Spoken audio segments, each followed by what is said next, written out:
एक बार बोल दीजिए शिव गुरु महाराज की जय। आइए अनंत भक्ति चैनल में आप सभी भक्तजनों का एक बार फिर से स्वागत है। आज हम आप लोगों को तृतीय स्कंद का 17वां अध्याय सुनाती हूँ, जिसमें हिरण्यकश्यप और हिरण्याक्षय की उत्पत्ति तथा हिरण्याक्षय की दिग्विजय प्राप्ति है। मैत्रेय जी कहते हैं, ब्रह्मा जी द्वारा इस प्रकार समझाए जाने पर दिग्पाल आदि देवता पुनः अपने स्थान को लौट आए। इधर भर्ता के आदेशानुसार अपने पुत्रों से उपद्रव की शंका कर रही दीति ने 100 वर्ष पूर्ण होने के बाद एक जोड़ा पुत्र को पैदा किया। उनके जन्म के समय सभी लोगों को महान भयदायक अनेक उत्पात स्वर्ग, भूमि और अंतरिक्ष में हुए। पर्वतों के साथ पृथ्वी कांपने लगी, सभी दिशाएं प्रज्वलित हो गई। उल्काओं के साथ वज्र गिरने लगे, पीड़ा के हेतु धूमकेतु दिखाई देने लगे। बार बार झकझोर देकर वायु बहने लगा, जिसका स्पर्श सहन करना बड़ा कठिन हो गया। बड़े बड़े वृक्षों को उखाड़ती हुई धूलि को आकाश में बिखेर रही भयंकर आंधी आई। उच्च अट्टहास करती हुई बिजलियों से युक्त घटनाओं के समूह से आकाश में सूर्यादिक ग्रह अदृश्य हो गए। सर्वत्र घोर अंधकार में प्रवेश करने के कारण थोड़ी भी जगह कहीं न दिखने लगी। समुद्र में भयंकर लहरें उठने लगी, जिसके कारण उसके भीतर के जंतु क्षुब्ध हो उठे, मानो क्रुद्ध हो समुद्र क्षोभ करने लगा। वायु, कूप आदि के सहित नदियाँ क्षुब्ध हो गई एवं उनके कमल सूख गए। राहु से ग्रस्त सूर्य और चंद्रमा में चारों ओर बार बार मंडल पड़ने लगे। मेघों के न होने पर भी रथ की ध्वनि के समान शब्द गिरी गुहाओं से निकलने लगे। गांवों के बीच मुख से आग उगलते हुए सियार, उल्लू और सियारियां ये सब भयंकर अमंगल चित्कार करने लगी, जोर जोर से फेरी करने लगी। कुत्ते ऊपर मुख उठाकर इधर उधर संगीत के समान या रोने के समान अनेक प्रकार के शब्द करने लगे। हे विदुर जी, गधे अपनी कर्कश खुरों से पृथ्वी को खरोचते और जोर जोर से रेंगते हुए झुंड बना बना कर दौड़ने लगे। उन गधों के शब्द से त्रस्त होकर पक्षी घन रोते हुए अपने घोंसले से ऊपर उड़ने लगे। घोष तथा अरण्य में गाय, भैंस आदि पशु मल मूत्र विसर्जन करने लगे। गौएं त्रस्त हो गई और रक्त दुहाने लगी।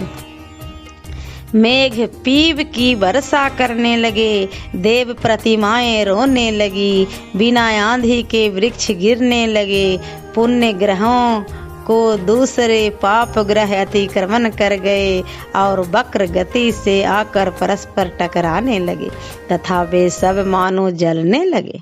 इसी प्रकार सब महोत्पातों को देखकर इसका हेतु न जानने का कारण ब्रह्मपुत्रों को छोड़कर शेष प्रजाएं डर गई और प्रलय काल उपस्थित हो गया ऐसा समझने लगी। वे आदि दैत्य आत्म पौरुष को सहसा व्यक्त करते हुए अपनी ब्रज के समान कठिन देह से बड़े भारी 2 पर्वतपति के समान बढ़ने लगे। वे अपने सुवर्ण किरीट शिखरों से आकाश का स्पर्श कर रहे थे। चमकदार बाजू बंदों से युक्त बाहु वाले वे दिशाओं को व्याप्त कर रहे थे।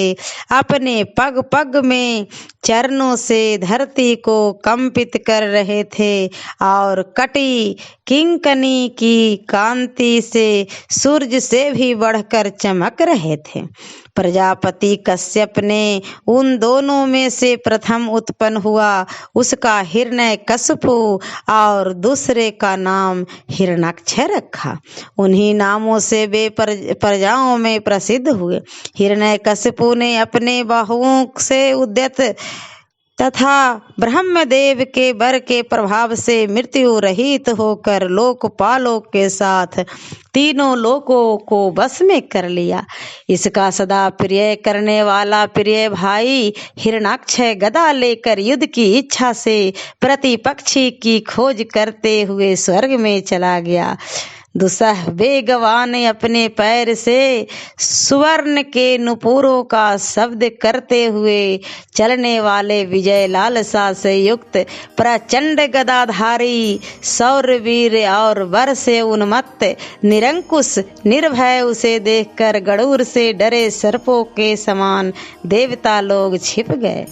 उस दैत्येश्वर ने अपने तेज से तिरोहित जानकर मत्त इंद्रादि के सहित सब देवगणों को न देखते हुए अत्यंत जोर से गर्जना की। स्वर्गवासी देवताओं को ललकारने लगा और जहाँ तहाँ उनसे युद्ध करने लगा। अंत में देवता हिरणाक्ष और हिरण्यकशिपु के भय से उसी प्रकार भागकर छिपने लगे जिस प्रकार गरुड़ को देखकर सर्प भागकर छिपने लगते हैं। इस प्रकार जब हिरणाक्ष ने पृथ्वी पर भी किसी को अपने से युद्ध करने योग्य न देखा तो वह समुद्र में घुसा। वह बहुत दिनों तक जल क्रीड़ा करता हुआ जल जंतुओं के स्वामी वरुण जी के पास पहुंचा और उनका उपहास करता हुआ बोला, सुनता हूँ कि तुम लोकपाल हो और बड़े बड़े योद्धाओं दैत्यों और दानवों को हराकर तुमने राजसूय किया है, अतः आओ आज हमारे साथ युद्ध करो। हिरणाक्ष की यह कटुवाणी सुनकर वरुण जी को पहले तो क्रोध आया और शांत होकर बोले, हे हिरणाक्ष, हम तो युद्ध करते करते थक गए हैं, अब तुम्हारे जैसे योद्धा से नहीं लड़ सकते। विष्णु जी के अतिरिक्त कोई ऐसा नहीं है जो तुमसे युद्ध कर सके। तुम उन्हीं के पास जाओ, वहीं तुम्हारा मान मर्दन करेंगे। ओम नमः भगवते वासुदेवाय नमः।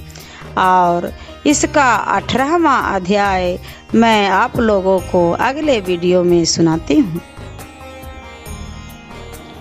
ऐसे ही मनोरंजक कथाएं, कहानियाँ और भक्ति गीत सुनने के लिए हमारे इस चैनल अनंत भक्ति को सब्सक्राइब करें और वीडियो अच्छी लगी हो तो लाइक का बटन ज़रूर दबाएं। धन्यवाद।